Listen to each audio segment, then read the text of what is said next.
Good morning, everybody. This is a live update on the severe weather situation in eastern Texas. And right now, we've just got this one severe thunderstorm warning. This includes Idabel in far southeastern Oklahoma here. This is the Red River region right here. And there was a severe thunderstorm warning just a little bit ago to the west of Tyler, Texas, that I was tracking along the I-20 corridor. And that storm actually had some transient supercell characteristics to it. But since that time, it does look a little bit weaker so far, but this is the only severe thunderstorm warning that's in effect right now. It does expire until in about 3 minutes. It's in effect until 8 in the morning, and mainly wind damage and hail up to quarter size are the impacts, main threats from these storms. You got a couple of special weather statements further down the line. This is the one storm that I was tracking that had a severe thunderstorm warning earlier to the southwest of the Mineola area, to the west of Tyler, Texas. That one looked like it had a transient supercell structure and a little bit of rotation with it also. There you can see that storm just to the southwest of Mineola, which was right along the I-20 corridor. But it's starting to shear out now. I believe that the low-level jet is becoming more southwesterly with time, starting to get a greater westerly component, and you can just see it start to tear apart these storms just a bit. This one had a pretty good hail core to the west of Van, passing very near just to the south of the Canton, Texas area. Of course, we intercepted a big-time wedge tornado out there in 2017, April, about 3 years ago. Not going to happen today. I was wondering if this storm was going to develop a tornado potential here right as its last gasp. You can kind of see its velocity image there. It did have a decent couplet to the southwest, just to the south of Canton, well to the west of Tyler, right along the I-20 corridor. But that has since weakened as this storm has become dramatically outflow dominant so far. There still is a chance of some gusty winds with this storm along the I-20 corridor. But I think that the threat of tornadoes is basically zero now. You can definitely see this thing start to become outflow dominant. Get this more of a bow-shaped characteristic to the reflectivity imagery. And I bet that this one up in the radar hole here near the Red River, just to the south of Idabel, may be allowed to expire as well. But this is pretty far away from the radar, so it probably is sampling some hailstones higher up within that updraft that still could easily fall. Could still get a core dump there with that severe storm as it moves off to the east. And overnight last night, not much in the way of severe weather reports, but there was one reported near Seymour, some wind damage that happened. It looks like a semi-truck was rolled out there. Here you can see the surface map ahead of these storms of those dew points rising into the mid-60s overnight. That warm front passed through the Dallas-Fort Worth area. Convection did develop across northwestern Texas, and there was a little bit of damage as well. Now you can see temperatures have fallen into the 40s across North Texas, and those temperatures are going to drop in the DFW area too as that front has come through. Temperatures in the 40s in Oklahoma as well.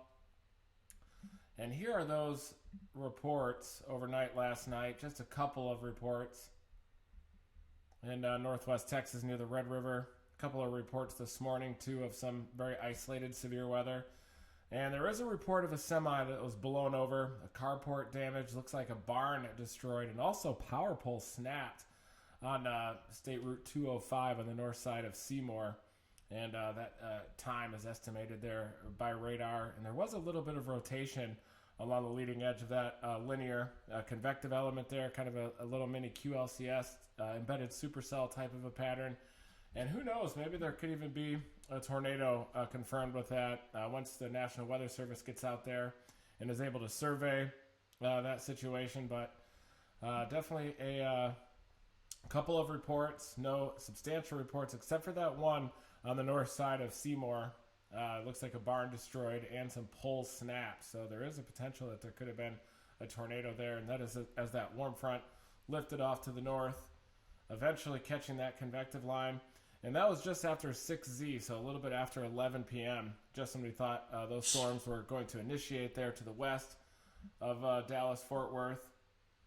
Let's go back to the radar and see if that severe was extended. It was not. So that severe storm that was near Idabel was severe, was allowed to expire, dropped below severe limits. Looks like there is a little bit of a convective flare-up, though, on the south side of that storm. This is a big radar hole out here in this Red River region out here in southern Tornado Alley. I've chased a couple of tornadoes out in this area. There's one storm that went up through this area, eventually producing that tornado near Dierks in western Arkansas in the hills out there. A big wedge, April 2018. And you still got some special weather statements down here along the I-20 corridor. Half-inch hail. Those are moving northeast at 55 miles an hour, but winds up to 40 are possible there along the I-20 corridor. It's possible if some of that, if this one could reconsolidate on the south side, maybe able to get another big hail core. Mineola, you're about to get impacted by this storm down here. Looks like there could be a little bit of a gradient starting to develop there along that leading edge, suggesting that it might be trying to pull in a little bit of inflow there. But really, you can see these are battling against outflow. Just some kind of strung out convective elements there. That wind shear is definitely starting to veer out a bit. So we'll take a look at that right now here in the RAP analysis. Definitely wanted to go live early this morning and then overslept a bit. We do have a big marginal risk in effect today across Dixie Alley that we're about to break down. There's not a severe thunderstorm watch, but there is a mesoscale discussion out for this area. But let's break down the mesoscale analysis here. And this is mostly going to be... Oh, there we go. So here is the latest RAP analysis. And you can see some decent thermodynamic surface-based instability. Surface-based cape in excess of 1,500 and near 2,000 up there in an axis along that front. This is the front that's surging now. So last night we did have a renegade convection that developed to the west of DFW, passed into southeastern Oklahoma. Then the main convective line arrived just after 6Z near Seymour, Texas. Some damage there. Power pole snapped as well. But here you can see that surface-based instability lifting up north out ahead of that front. The severe storms up near Idabel are in an environment with a lot more convective inhibition up there. The blue coloring there is a negative buoyancy in the low levels. Those are definitely some elevated storms there, elevated hailers that the severe thunderstorm warnings have been allowed to expire. Further southwest, though, we still have those special weather statements. And this is the new RAP analysis, so you can start to see that convective inhibition really fill in here. Notice how there are no holes anymore in that convective inhibition to allow for surface-based instability. So that's why these storms have weakened below severe limits as they're moving east through eastern Texas. A little bit of instability here coming into southwestern Arkansas as well. And then in about 6 hours, you can see this instability expand off to the northeast across western Tennessee, majority of the state of Mississippi, western Alabama as well, and southeastern Arkansas. That's about 6 hours from now. So that RAP model at about 20Z, that's going to be about 1 p.m. Central Standard Time. It looks like there could be a flare-up of that convection as it's moving through southeastern Arkansas there. Plenty of surface-based instability and more moisture than yesterday. We had a lot of fog yesterday as that moisture advection was happening with that late arrival of a sheared out upper level system. Plenty of moisture though for today. And I think we're going to see a downturn in this convection, even though we've got plenty of wind shear out here in eastern Texas. It looks like that convective inhibition is just building in out ahead of this front. Probably just have a rope cloud cruising from west to east along this cold front now from eastern Texas into far southeastern Oklahoma and southwestern Arkansas. But 6 hours from now, still some decent shear out ahead of this system. 2 to 300, 0 to 1 kilometer storm relative felicity. So definitely an isolated tornado threat cannot be ruled out. Looks like that convective flare-up happens in eastern Arkansas too, right along the western gradient of that low-level shear as it approaches the Mississippi River Valley there by about 1 to 2 p.m. early afternoon. And eventually that convection is going to pass into western Tennessee, large portions of northern Mississippi as well. But I want to look at the forecast photographs as well in the track in the warm sector out ahead of that convective line.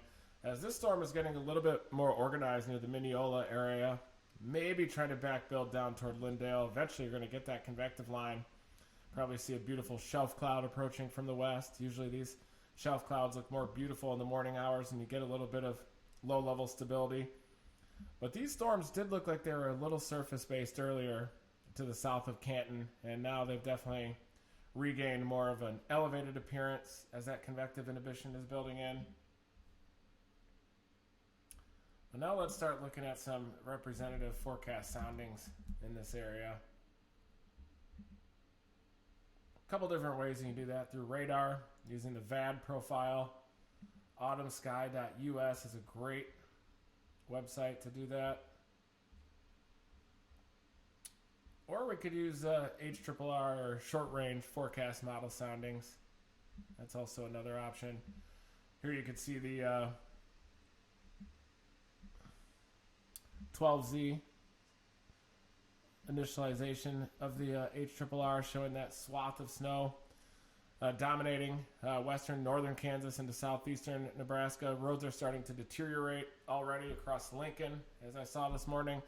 Big clear slot, dry slot coming into Oklahoma, punching into southeastern Kansas as well. And now let's zoom in a little bit on the warm sector today and look at some of those forecast soundings throughout the marginal risk today as well. So this is right now 14Z. The HRRR shows an even weaker convective line than is actually happening right now. It definitely shows basically a rope cloud with some showers along it, but there are some thunderstorms definitely, and some severe thunderstorm warnings when I woke up about an hour or two ago. That's what prompted this live, those severe thunderstorm warnings. There was some damage to the north of Seymour last night. Some power poles snapped, semis rolled as well. Was a little bit of rotation on radar, kind of a quasi-linear convective system up there. But this is what those photographs look like. And these are very marginal for tornadoes, but definitely is a non-zero tornado threat with a photograph like this. Your critical angle is a little bit shallow, 1 kilometer wind, though approaching 50 knots. So that's why you have that 2 to 300, 0 to 1 kilometer storm relative felicity. With these storm motions of about 50 knots here, you do have some area trapped within the photograph curve and that storm motion vector. That's contributing to some non-zero low-level wind shear. And you still do have some flow aloft, too, between 4, 5, and 6 kilometers. Plenty to evacuate that rain and hail from the updraft. That's why we did have some transient supercell structures a little earlier with those severe thunderstorm warnings. But just a little bit too much stable air here at the surface. This is kind of a diurnal minimum for surface heating here in the very early morning hours. Those surface temperatures are nosing down a little bit of convective inhibition here at the low levels. And also you have this deep kind of stable layer. You could call it kind of a neutral layer here in terms of static stability here in the low levels. Very saturated as well. So this is a pretty deep layer here to be neutrally stable, and a stable layer as well over top that stable layer at the surface. So a pretty deep layer for those mesocyclones to drill through, and you would need a very strong mesocyclone to drill through that. So that's kind of the weakening factor with these supercells, but also a veering of that low-level jet that's happening this morning as that trough is ejecting and lifting through the central U.S. It causes these 1 and 2 kilometer, 3 kilometer winds to become more westerly. You can see they're due southwesterly here on this forecast photograph. But later on this morning, let's look at the forecast here. We are expecting a flare-up of that convection across eastern Arkansas. See if the HRRR shows that similar to the wrap. And the HRRR really does not show that flare-up too much. Let's see by 20Z. A couple of storms there in eastern Arkansas try to intensify. So there they are. And I wouldn't be surprised if these do have some isolated tornado potential. You can see the thermodynamics out ahead of the line, surface space instability. You get some heating of the day, and these photographs are actually quite favorable across eastern Arkansas, approaching the Mississippi River Valley. More favorable than they are now, certainly. That 1 kilometer wind accelerates about 50 knots. The 4, 5, 6 kilometer winds in the mid-levels of the atmosphere, definitely plenty strong to evacuate the rain and hail from the updraft. So this is a pretty decent photograph here as forecast by the HRRR, and plenty of surface-based instability. Some steeper lapse rates aloft associated with this dry punch. Temperatures rising up to near 70 out there. little bit of a neutrally stable layer, but then instead of that stable layer right at the surface, with a little bit of surface heating, you nose that red line up a little bit towards 70, and that gives you some surface-based instability. And with a 50 to 60 knot low-level jet just above the ground, critical angle is closer to 50 degrees instead of the 30 degrees that we're seeing this morning. A little bit more ahead of that trough, so watch out across this area in eastern Arkansas. Definitely looks like there's a chance for a tornado threat, 1, 2, or 3 p.m. out there. It's low-end tornado threat, but I think there's going to be some transient supercell structures out here. This convective line is closing in on the Mississippi River by about 3 p.m. there. Let me move this further. There we go. Let me show you that little supercell structure that I was watching. It's this one right here, and it's right along the I-40 corridor, maybe near the Lone Oak, Arkansas area, to the west of Memphis, to the east of Little Rock, and a couple of these up and down that front, that convective line could certainly have a low-end severe weather or even a tornado threat there. With these photographs, quite favorable. More of a backed low-level jet, too, at this time, a little bit closer to and ahead of the short wave instead of in eastern Texas this morning, where you have more of a due southwesterly 1 kilometer wind, kind of pinching off that storm relative helicity just a little bit. With this 1 kilometer wind further off to the left,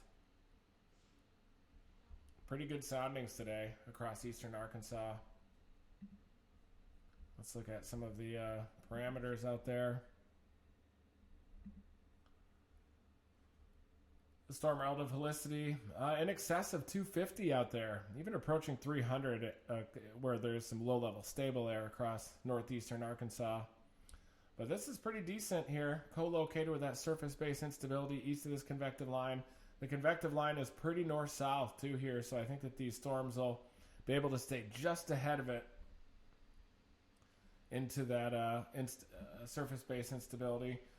Capes approaching 1,500, 1,000 to 1,500 up there. There's that warm front lifting up to the north of the Memphis area by about 2 p.m. So that's going to increase that severe weather threat for Memphis as well, 2 or 3 p.m. with that Cape axis moving into the area, staying just south of the Missouri boot heel, it appears, eastern Arkansas. And then that axis begins to get pinched by about 4 p.m. Not advancing to the east much as this upper level system shears out and lifts northeast toward the central U.S.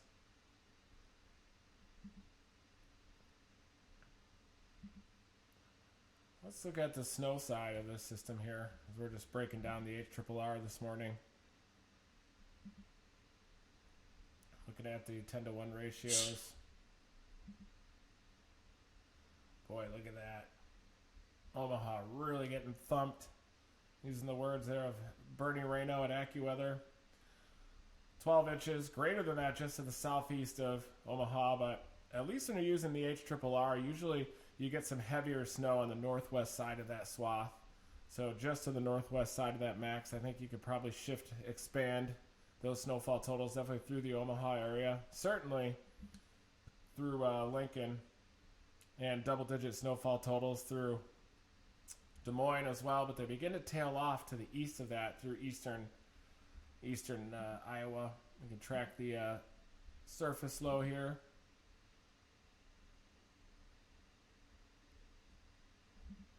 This is a Pivotal Weather website. Great website to track. So as of later on this morning, that surface low looks to be, it's a diffuse surface low, but located over northeastern Oklahoma, eastern Oklahoma there. Definitely eastern Oklahoma. This goes to show you that you don't need to have a really deep surface low to get a big-time snowfall event. You're not going to have as much of the way of wind in Omaha as you had in these recent blizzard warnings, but you are going to get a lot of snow here in the deformation zone with this surface low dipping below 998 there in southeastern Kansas by later on this afternoon. We're going to be tracking that severe weather just to the southeast of that surface low. And eastern Arkansas here, you can see that warm frontal boundary lifting off to the north.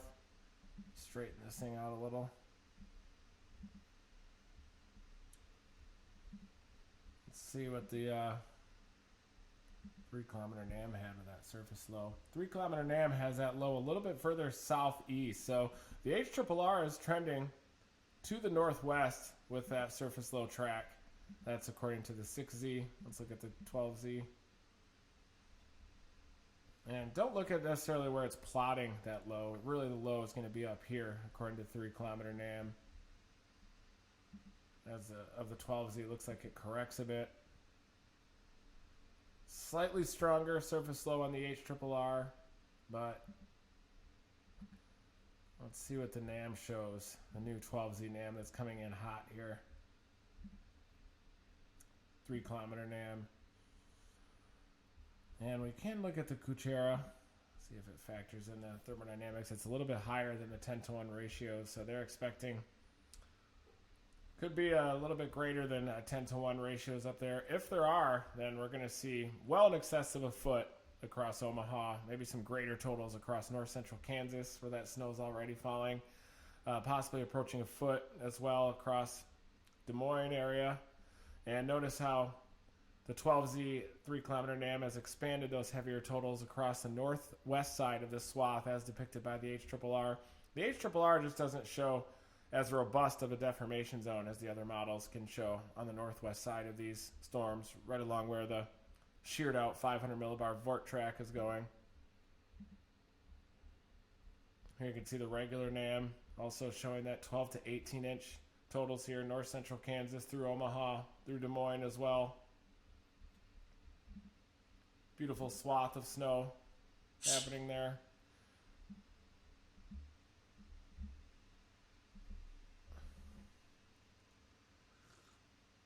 And we can track this on radar as well. Let's take a look at it. Looking back, still no severe thunderstorm warnings in eastern Texas, as that line is definitely feeling the effects of the convective inhibition that's building in. We'll go to Hastings radar here. Show you that snow.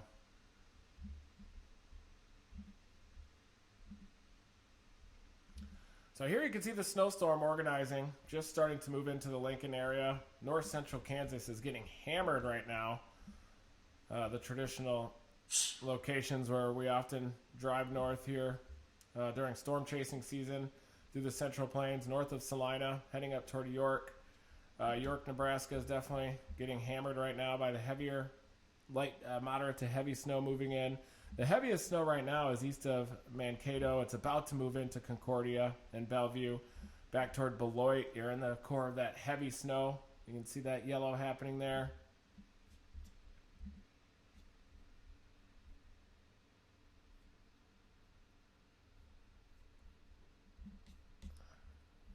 And that's going to be moving into Concordia, Bellevue. This area is going to see well in excess of a foot, 12 to 18 inches out there, and sliding into south central Nebraska as well. Start to see those bands reaching up into the Lincoln area. And we've already had some light snow so far this morning, deteriorating road conditions. Some bursts up to moderate a little bit, but that snow is starting to move into Omaha. Definitely is reaching the ground. Usually if the low-level environment's a little bit dry when that precipitation moves in, you'll see that ring of dryness around until the low levels saturate and until those snowflakes reach the ground. In this case, there's no ring around the radar, so definitely those snowflakes are reaching the ground in Omaha, back toward Lincoln. Light snow so far, but the main event is still off to your southwest, north central Kansas into south central Nebraska. There you can see the heavier snow bands. A lot of banding here too in this deformation zone as this is getting going. Heavier snowfall rates within those bands. A little bit of slantwise convective instability, which means as those parcels are getting lifted up on a slantwise trajectory, they're convectively unstable, but on a vertical displacement of the parcel, they're not convectively unstable. But when you lift up along a slantwise surface, plenty of instability to develop these convective bands with this event. This is the Radar Omega app here and track these winter weather alerts. Good solid 12 to 18 inches looks on track from basically the Russell, Kansas area through north central Kansas up through Omaha. That's where the snowmax is going to happen. And I do think that there's going to be greater snowfall totals just to the north of Omaha as well, between Sioux City and Omaha. It's especially with the NAM kind of more accurately depicting how this system's going to be more loaded on the northwest side as it lifts off to the northeast. And this is all northwest of that subtle surface low that right now is in northeastern Oklahoma. It's going to evolve into southeastern Kansas, probably about a 998 to 1,000 millibar low down there, with the heaviest swath of snow just on the north side, northwest side of that system. You can look at some of the surface data here. Let's see what kind of snow we've got falling. And it actually looks like Concordia is getting sleet so far this morning. Interesting. Also more consistent with that further north track of the surface low. So here is that surface map.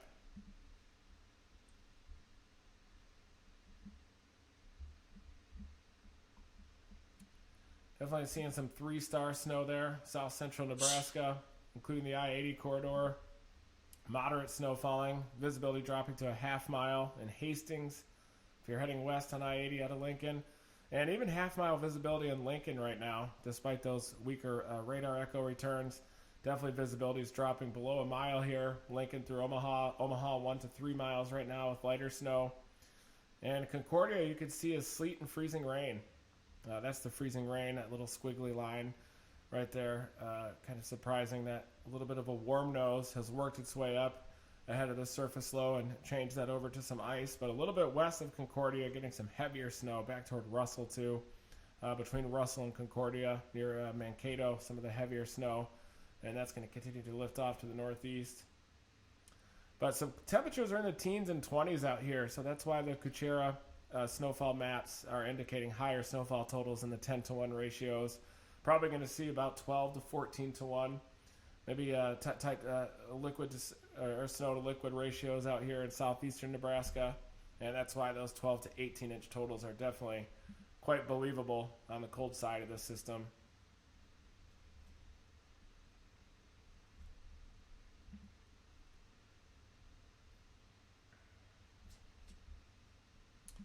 Going back to radar here.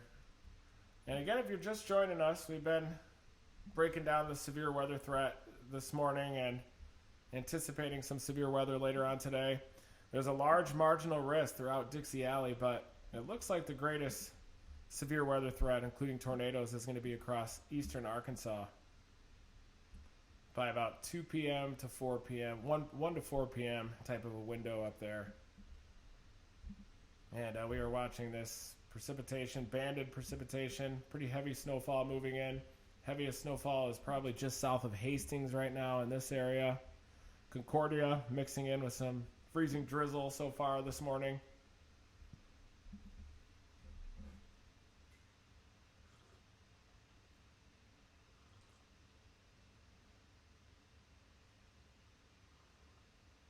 So we got a Bucks Chiefs Super Bowl so far. I think I'm going to go with Tom Brady in that Super Bowl and bet on the Tampa Bay Bucks.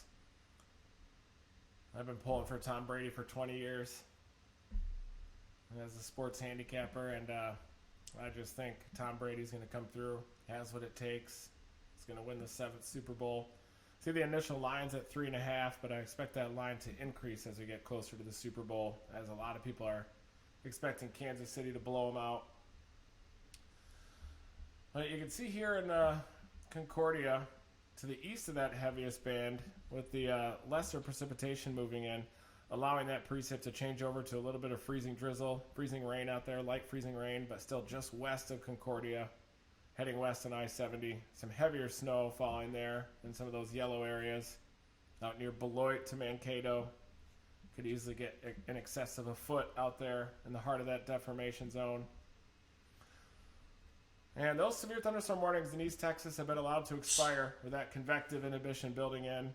But look at this slug of the heavier precipitation expanding through southeastern Nebraska. Half-mile visibility, moderate to heavy snow moving in. Not as much in the way of wind, just a big-time impactful snowstorm. 12 to 18 inches happening here.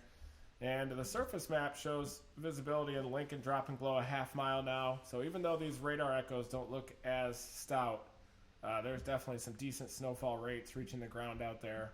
Half mile visibility. moderate snow at times, light to moderate snow moving in. But the heavier snow is coming in from the southwest. Some banding here with convective slantwise convective instability as well.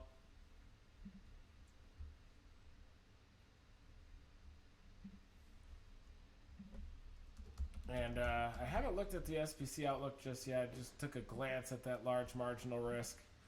But we could take a look at it anyway here. Here is the slight or marginal risk by the Storm Prediction Center. But I think the subset with the greatest severe weather threat is across eastern Arkansas here with a invigoration. Uh-oh, look at those cats outside. 3 of them. 4 of them. 5. There's a whole herd out there. So here you can see the big marginal risk. Eastern Arkansas definitely will have a reinvigoration of that severe weather potential between about 1 and 4 p.m. Large 2% area. I think that's appropriate, but I think that the greatest tornado threat is going to be across eastern Arkansas in the Mississippi River Valley here. Still, though, there is this 2% way downstream, northern Alabama, northern Mississippi, large portion of western Tennessee for the overnight as the system lifts off to the northeast. Anytime there's a non-zero tornado threat, even if it's small, you got to keep an eye on those weather alerts. Stay tuned to those weather alerts as it evolves, but I do think that the greatest tornado threat within that zone is going to be in eastern Arkansas. So thank you, everybody, for tuning into my weather reports. Looking at the long range, I think there's going to be a big active pattern again around February 4th, 5th, and 6th. Maybe some greater severe weather probabilities expected with that event. We're going to keep a close eye on that one as well. Likely activating full-blown chase mode for that one. But thank you, everybody, for tuning in to my morning weather briefing, breaking down the severe weather threats and the snowfall with that big snow. North central Kansas heading through Omaha and Des Moines also getting in on the action. So have a good rest of your morning, everybody. Thank you for joining me. Hope you enjoy my weather reports.